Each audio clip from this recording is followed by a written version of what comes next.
দিত না। বয়স্ক ভাতা 1 টাকাও ঘুষ দেওয়া লাগে না। ওই মুরব্বীর বাড়িতে যদি মাসের ভাতাটা তার বয়সে পৌঁছে যায়, ওই মুরব্বী ভোটটাকে হাত পাখায় দিবে না দিবে না? দিবে।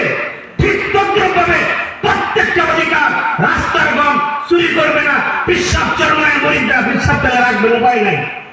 এই জন্য আপনাদের কাছে আওয়ামী লীগ বিএনপির শাসন 1971 সাল থেকে নিয়ে অদ্যাবধি আপনারা দেখেছেন, তাদের অবস্থান আপনারা বুঝেছেন। একবার পেশাব চরমায়ের প্রার্থীকে, পেশাব চরমায়কে সুযোগ দিয়ে দেখুন আমরা আপনাদের সাথে কি আচরণ করি, কি ব্যবহার করি।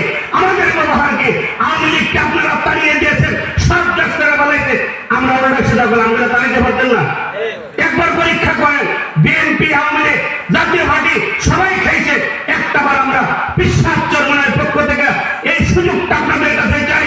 হ্যাঁ, আপনারা আমাদেরকে এই সুযোগটা দেন, ইনশাআল্লাহ সুম্মা ইনশাআল্লাহ একবার ভোট চাবো, দ্বিতীয়বার ভোট চাবার আসবো না।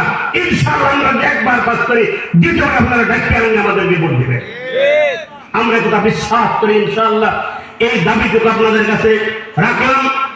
আমাদের ডাক্তার মাওলানা রুহুল আমিন ভাই, আমাদের মুক্তাগাছা